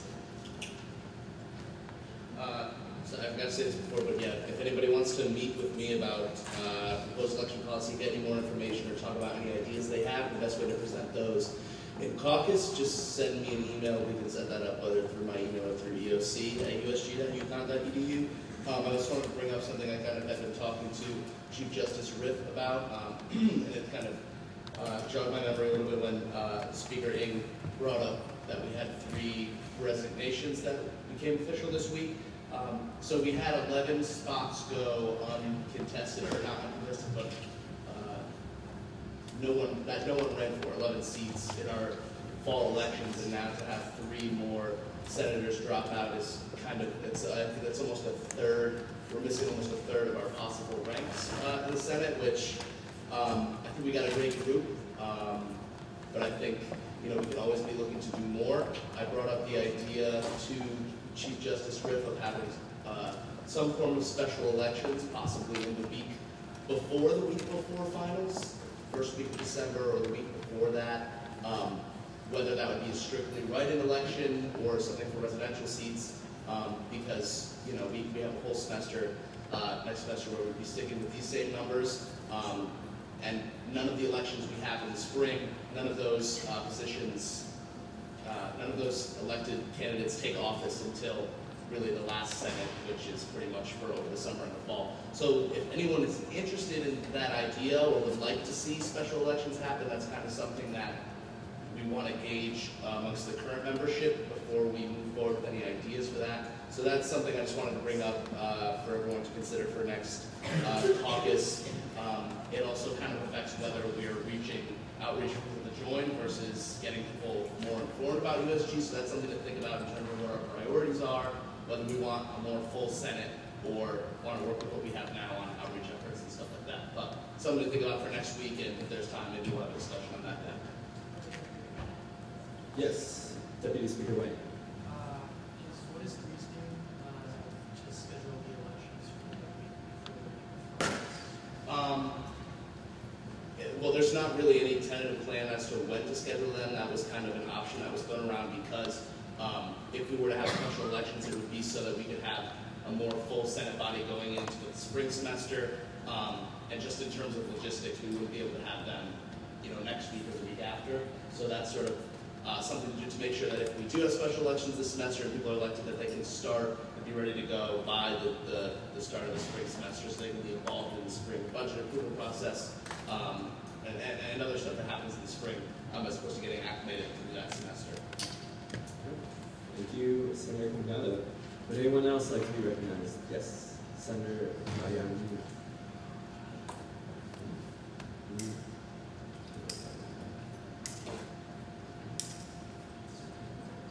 So I'd just like to clarify what an ad hoc committee is. This is basically a temporary thing. It's going to dissolve, and unfortunately Rachel will be president next year, so a different president may have different ideas. Also, in the future, I'm in the process, me and 4 other friends of mine are in the process of starting the first International Student Association. So after a few months or so, this committee will most likely dissolve. So basically, this is a unique opportunity for all senators. It's not just limited to senators. Anyone can join. It doesn't matter if you're a senator, vice president, parliamentarian. Everyone is encouraged to join, and it's a great opportunity to really learn about the challenges international students face and how you can actually be part of the solution. So if you have any questions about this, email Cassandra, email Rachel, or email myself. I'd be so happy to inform you about future plans for this movement. Any questions? Would anyone else like to be recognized for the discussion? Yes, Senator Bird.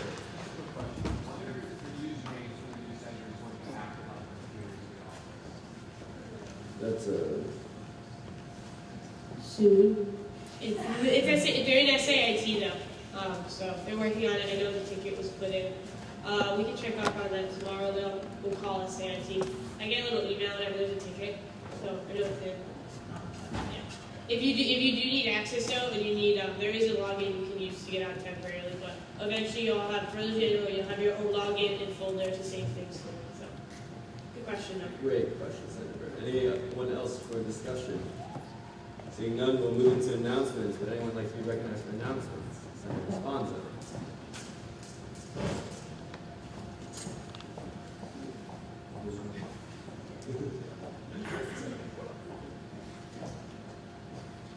Hi guys, so I know we are all tired, we've been here for a long time, but just bear with me because this is really important. So, as you may know, Tim Lim and I already made a quick announcement about this once, but Tim Lim and I are organizing an event called UConn Unity. That's a summit of all the regional campuses and stores. It's all their associated student governments as well as us. The event is on December 5th. That's a Saturday. It's going to run from roughly 11 a.m. to 6 p.m. All 5 regional campuses will be attending. We're going to have some speakers. Ellie Dory will be speaking, possibly Dr. Gilbert, possibly Susan Herbst. Jonathan the dog will be there, the real one. We're going to have various breakout sessions, workshops covering advocacy, outreach, event planning. There's going to be catered food, live performances by student groups. Thunder Ross will be performing, Cordials will be performing, and if you guys are part of any performing groups, we would love to have representation to show how diverse people in USG are, diversity of interests. We're in student government, we also do other things on campus. And I just really, really want to stress that there are going to be students from the regional campuses who are going to be traveling upwards of 2 hours to get here. So the fact that most of us live on campus or at least fairly close by, I really, really want to have good turnout for this to show them that we're dedicated to meeting them, to getting to know them, to working with them, and to really, really bridging the gap between our governments and theirs. So just to reiterate, that's December 5th, it's a Saturday, and I really would love to see all of you guys there. Thank you so much. Thank you, Senator Sponza, for the reminder. Senator Lee.